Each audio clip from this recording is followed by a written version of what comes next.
Welcome back to the Deep Dive. This is where we take a whole stack of sources and really try to pull out the most important nuggets of knowledge, those insights, for you. Think of it as your shortcut, maybe, to being genuinely well-informed, hopefully with a few surprising facts along the way. And today, well, it's a particularly fascinating deep dive. We're actually on the 30th part of our Wisdom Unveiled series, and our focus is still squarely on the really profound and often quite radical insights of the 12th century Persian poet and mystic, Attar. Yeah, it's a real privilege to keep exploring his world. We're drawing again from those illuminating conversations between Dr. Ibrahim Dinani and Dr. Esmail Manzouri Larijani from their Marifat recordings. And Attar's ideas, they really do challenge our everyday ways of thinking, don't they? About reality, knowledge, even our biggest fears. Absolutely. And just before we jump right in, a quick but important note for you. Since we're working with translations of conversations with Iranian philosophers, some subtle details, some nuances might not always come across perfectly, so we just appreciate your understanding if there are any slight discrepancies. Okay, so our mission for this deep dive, we want to unpack Attar's, let's say, transformative views on the human journey, on what really satisfies us, and how his philosophy kind of redefines concepts as basic as paradise and death. Right, let's get into this. So let's unpack Attar. We can maybe start with this really captivating anecdote from Attar's Musibat-Nameh. That's his book of affliction. He tells the story of a seeker just completely lost, searching day and night for his beloved. He even wears out iron shoes, in this relentless search, but finds nothing. Yeah, and this relentless search, this pursuit, it's really central to Attar's whole philosophy. So this seeker, eventually he comes across 3 different paths, and each one has this quite foreboding inscription. The first path says something like, though this path is difficult and long, it eventually leads to a good outcome. Okay, maybe some hope there. But the second path warns, if you take this great path, you might suddenly disappear, or maybe never return from here. A bit more ominous. And the third one, wow, it's even starker. It says, "O man of the path, if you come down this way, you'll see the face of the city, but you will never return again." Wow. No sign of you will remain. No news. You'll be effaced, become nothing, even more transient than what's already perishable. Really intense. Those sound incredibly profound and, yeah, pretty daunting, too.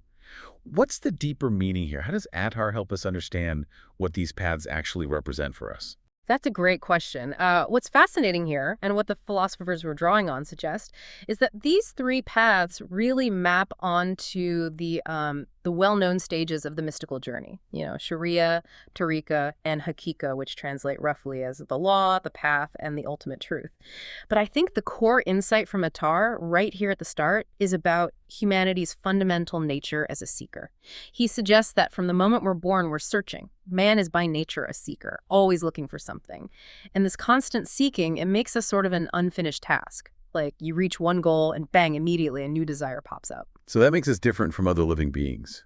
Because, it feels like most animals, once they've eaten or found shelter, they seem content. Precisely. Yeah, Attar makes that comparison. Think of a pigeon, right? It eats its food, it coos, it seems perfectly content. It doesn't seem to be worrying about tomorrow's grain. Animals generally seem satisfied once their basic needs are met, but humans, Attar calls us dissatisfied beings. It doesn't matter what we achieve in this world. I mean, even if someone were to conquer the entire Earth, Attar suggests we'd still yearn for more. We'd want other planets. We'd want the unseen. Which leads to a really important question. If nothing in this world can truly satisfy us, what can?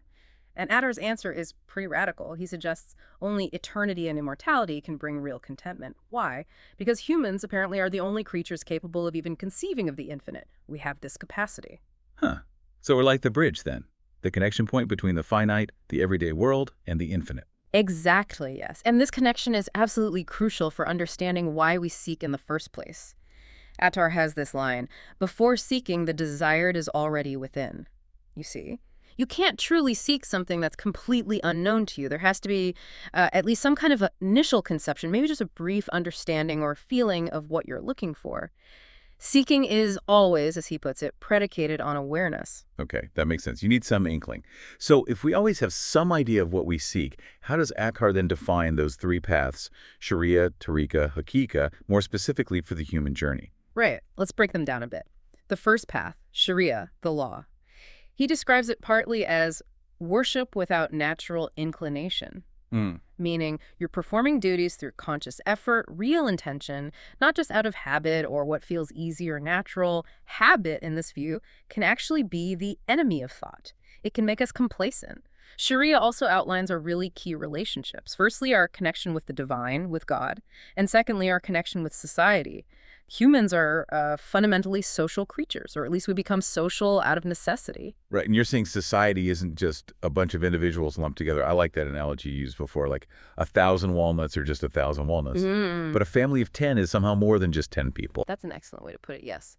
A family isn't just the sum of its members. It's the intricate web of relationships, the shared history, the responsibilities, the unique identity that emerges from those interactions. Attar sees society in a similar light. It has an identity greater than its individual parts. And crucially, for a person to relate properly to God and to society, they first need to understand and relate correctly to themselves. Self-knowledge is key. So once you move past maybe just the outward observance of Sharia, you enter Tariqa, the second path. The path itself, this is the inner journey, the esoteric side. It's focused on uncovering the hidden aspects of truth within yourself. And here Attar talks about two aspects of the self. There's the experiential self. That's the part of us caught up in daily life, what we see, touch, hear, feel. It's always changing, right? With every new experience. But then there's what he calls the absolute self. This self transcends all those fleeting experiences. It's the one who experiences all these experiences, but it's never truly satisfied by any of them. It's always looking beyond. And it's this absolute self that's moving towards the ultimate goal, haqiq, truth. Okay, so hakika, the ultimate destination, the truth. This is what Attar calls effacement or annihilation, fana fi Allah. And this is where things get really, really interesting and maybe challenging for our usual ways of thinking. Attar seems to just completely flip our traditional understanding of some really fundamental concepts. Let's talk about paradise first. He includes this incredibly bold dialogue where a seeker of thought directly questions paradise itself. He does, yeah. And what's fascinating is that this questioning isn't seen as disrespectful. Actually, the philosophers were drawing on Dinani and Larijani. They call this the piety of intellect. For Attar, it seems genuine understanding requires this kind of active, creative inquiry. Our intellect isn't just meant to absorb information like a sponge. It actively synthesizes, it creates new understanding, like how we can imagine a mermaid, right? Sure. By combining the concept of a fish and a human. This unique human ability makes us responsible for our understanding. Okay, so this bold seeker questions paradise. What does paradise say back? Well, Attar first gives this absolutely glorious description of paradise. A garden within a garden, eternally fresh, rivers of wine, milk, pure honey, beautiful imagery, and this incredible promise. Whatever you desire is there, and whatever is there you desire. Imagine that. Total alignment between what you want and what is. No frustration, no lack. But then here comes the radical twist. Paradise tells the seeker, I am paradise because I saw another paradise. Whoa. So the true essence of paradise, its very being, comes from witnessing something else, something higher. Seeing the beauty of truth, Jamal Haq. The splendor of the divine itself. It's like that question Rumi posed. Is sugar better? Or the one who makes the sugar? Or thinking about the moon's beauty versus the beauty of its creator. It's about seeing the artist in the artwork, looking beyond the creation to the source. And this kind of seeking, looking beyond the surface, that also connects to the story of Adam in the garden, doesn't it? It does, very strongly, yeah. Many mystics in this tradition interpret the forbidden tree not just as the tree of knowledge in general, but specifically as the tree of marifat, or gnosis, that deep, intuitive, spiritual knowing we've been talking about. So from this perspective, Adam's act wasn't just simple disobedience. It was more like a challenging test of intellect, maybe even a necessary step towards a higher kind of knowing. Yes, it led to the scorpion sting of separation and longing, as Attar puts it, being cast out, but implicitly it was a movement towards ultimate perfection. Sometimes real growth means stepping out of comfortable ignorance, even if it hurts initially. Okay, so if this ultimate reality, this divine source, is the true goal, how is it actually present in everything around us? You mentioned a really profound saying attributed to Imam Ali earlier. Yes, that saying, I saw nothing except that I saw God before it, after it, and with it. Now, before and after here, they don't really mean time in our usual sense. They point to God as the origin and the ultimate reality, the alpha and omega, if you like. But the really crucial part is, with it, the Arabic word is marhu. This doesn't mean God is physically inside things, like water in a cup, or merged with them, which would imply some kind of duality. Instead, Mahu signifies this all-encompassing divine presence. It's described as a constant sustaining sovereign presence, Hayate Kayumi. God is intimately present with everything, sustaining it without being limited by it. A beautiful analogy sometimes used for this is a circle whose center is everywhere and its circumference is nowhere. For someone who reaches that state of gnosis, that deep knowing, the veil is lifted. They start to perceive that divine presence in everything. Nothing truly hides it anymore. Understanding this withness really deepens that sense of unity. Wow. That completely reframes paradise, presence, reality itself. It feels like the next logical step Attar would tackle, given this perspective, is probably our biggest collective fear. Death. How does gnosis transform that? You're absolutely right. It radically transforms the view of death. In the Musibatname, again, Attar gives this incredibly striking picture of a lover facing death. But instead of fear, there's joy, even laughter. For Attar, and for someone who has attained gnosis, death isn't an end. It's a transition. Think of night as symbolizing the material world, its limitations, its shadows. And the true dawn is the spiritual realm, ultimate reality. So death becomes like waking up, stepping from darkness into light. Because for this person, this son of Gnosis Marifa, that deep intuitive knowing is already shining inside them. The outer darkness of death just fades away, allowing the inner light to become fully apparent. But most people are terrified of death. What is it about this inner certainty, this gnosis, that changes the whole experience so fundamentally? Well, people generally fear death for, I think, two main reasons. First, we identify so strongly with our physical body, so we fear annihilation, just ceasing to exist. And second, there's the sheer uncertainty of it all, the fear of the unknown. What happens next? But Attar suggests that if you cultivate this inner certainty, this gnosis, death stops being this terrifying unknown. It becomes almost familiar. A welcome transition, even. It really reminds you of Socrates, doesn't it? Famously saying philosophy is a practice for dying. Not in a morbid way, but in the sense of detaching from purely sensory attachments to focus on higher, more enduring meaning. And Attar gives actually 5 specific reasons why death can be joyful for someone with gnosis. 1 is revelation. Death is just a curtain pulling back, revealing the inner knowing that was always there, just veiled by worldly life. 2 is union. For the mystic, the lover of the divine, death is the ultimate meeting with the beloved. All the separation, all the longing finally ends. It's consummation. 3 is experiencing divine glory, Hayat. God's absolute majesty and power become fully manifest, completely overwhelming everything else, even the joys of paradise itself. It's awe-inspiring. 4 is liberation. Death frees the soul from the constraints of the physical body, which Attar often sees as a kind of prison or a distorting prism. It's true freedom for the spirit. And 5 is ecstatic joy. This is described as pure, uncontrollable laughter, overwhelming happiness right at the moment of union. This joy is seen as the necessary state, the condition required to finally witness the divine essence, the ultimate beauty. It just burns away all fear and sorrow. That ecstatic joy sounds like, well, true spiritual mastery.